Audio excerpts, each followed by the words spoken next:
আমাদের বেগম খালেদা জিয়া থেকে শুরু করে হাজার হাজার নেতা কর্মী এখনো জেলে আছেন এবং জেলে থেকে আসা যাওয়া করছেন। আর ওবায়দুল কাদের তালিকা চান, তালিকা দিয়ে কি করবেন আপনি? মামলা কি আরো বাড়াইতে চান?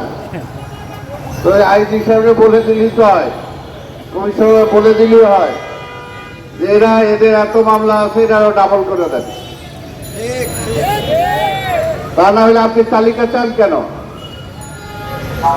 আমরা কি এই যে জেলে যাইতে সেটাও মিথ্যা। যেমনি তার নেত্রী বলে যে বিএনপির কোন নেতা কর্মীর নামে নাকি কোনো রাজনৈতিক মামলা নাই। যে বিএনপির নেতা কর্মীদের যদি খালেদা জিয়া সহ তারেক রহমান সহ রাজনৈতিক মামলা না থাকে, তাহলে আপনার বিরুদ্ধে যে সমস্ত মামলা হয়েছিল তাহলে ওগুলো রাজনৈতিক মামলা না। তাহলে সেই মামলা আপনি প্রত্যাহার করলেন কিভাবে? বলে হাইকোর্ট ছেড়ে দিতে। আপনি কোনোদিন কোন কোর্টে যা ফেস করছেন যেটা মিথ্যা মামলা, এই মামলা চলে না, কোনো অত্যন্ত হাজির হন নাই। তাই আজকের এমন একটা অবস্থা। আমি তো এর আগেও বলছি যে আমাদের বিএনপি বিষয়ক সম্পাদক, আওয়ামী লীগের সেক্রেটারি জেনারেল না, হইল বিএনপি বিষয়ক সম্পাদক ওবায়দুল কাদের। উনি প্রতিদিনই খালি বলেন বিএনপি এটা করলো, বিএনপি এটা করলো, তারেক রহমান এটা করলো। আজকে উনি সবসময় খালি এটাই বলে বেড়ান।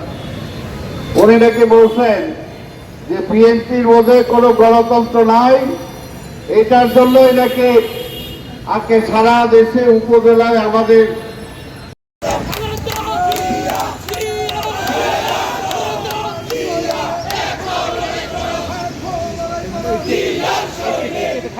খালি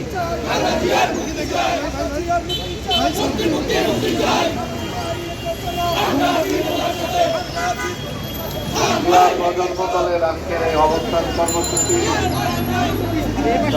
সভানেত্রী অ্যাডভোকেট পারভীন কাউসার মন্ত্রী উপস্থিত আছেন। এখানে বিশেষ অতিথি এক সময় ঢাকা কলেজের ছাত্র সংসদের নির্বাচিত সহসভাপতি, বিএনপি কেন্দ্রীয় নির্বাহী কমিটির স্বেচ্ছাসেবক বিষয়ক সম্পাদক সাবেক ছাত্রনেতা মীর শরাফত আলী সপু উপস্থিত আছেন। আরেক সাবেক ছাত্রনেতা বিএনপির সাবেক উপস্থিত আছেন। যুব দলের কেন্দ্রীয় নির্বাহী কমিটির সাবেক সাংগঠনিক সম্পাদক, সাবেক ছাত্রনেতা, আন্দোলন সংগ্রামে যাকে আমরা ঢাকার রাজপথে পাই সেই মুজাম্মেল, এবং আজকের এই জিয়া প্রজন্ম দলের সাধারণ সম্পাদক সারওয়ার সহ অন্যান্য নেতৃবৃন্দ, সহবেত ভাই ও বোনেরা, আসসালামু আলাইকুম। আজকে আমরা এখানে হাজির হয়েছি আমাদের ডাকসুর সাবেক জিএস,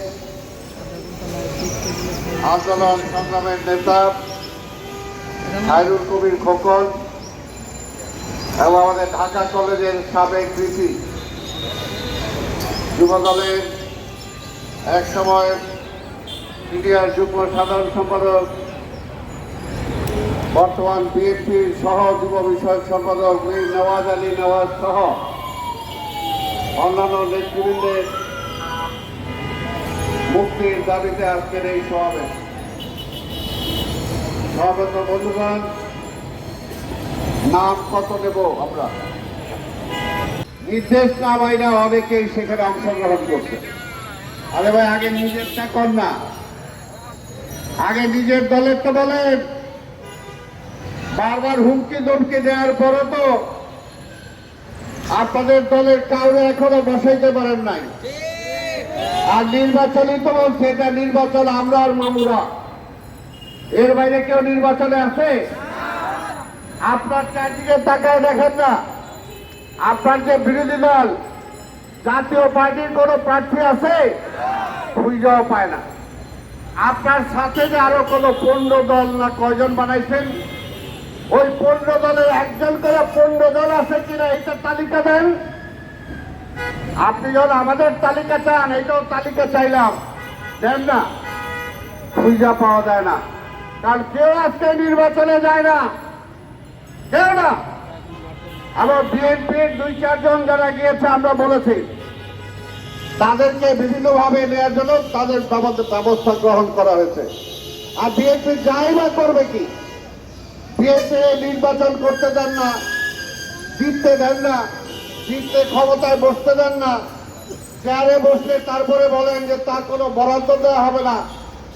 আর সবচেয়ে বড় কথা যেটা আমরা বিশ্বাস করি, আরে জাতীয় নির্বাচনে তো আপনি খেয়ে ফেলেছেন, আজকে উপজেলা ইউনিয়ন পরিষদ দিয়ে কি হবে? আমরা জাতীয় সংসদে নির্বাচন চাই। আগে জাতীয় সংসদে নিরপেক্ষ নির্বাচন হবে তত্ত্বাবধায়ক সরকারের অধীনে, তারপরে সেই সরকারের অধীনে অন্যান্য সব নির্বাচন হবে। আপনি নিজে উপরেরটাও খাইবেন, নিচেরটাও খাইবেন, আর খালি বলবেন বিএনপি কথা কয় কেন, বিএনপির ধর আর জেলে বাটা। আর আমাদের কিছু ওই লুসার আছেন, তারাও বলেন আরে বিএনপি কি করলো, বিএনপি কি করলো। আরে বিএনপি কি করবে? বিএনপি আজকে আওয়ামী লীগ চাচ্ছে এই দেশে একটা গৃহযুদ্ধ লাগাইতে, একটা গৃহযুদ্ধ লাগাতে চায়, মারামারি লাগাতে চায়, কাটাকাটি লাগাতে চায়, রক্তপাত করাতে চায়। সেই কারণে তারা চায় যে বিএনপিরে মারো, দেখি বিএনপি উল্টা সিধা কিছু করে কিনা, উল্টা সিধা কিছু করে কিনা। বিএনপি তো গণতান্ত্রিক দল, বিএনপিকে হাতে অস্ত্র নিয়ে নামবো এই পুলিশের লগে যুদ্ধ করার লেগে?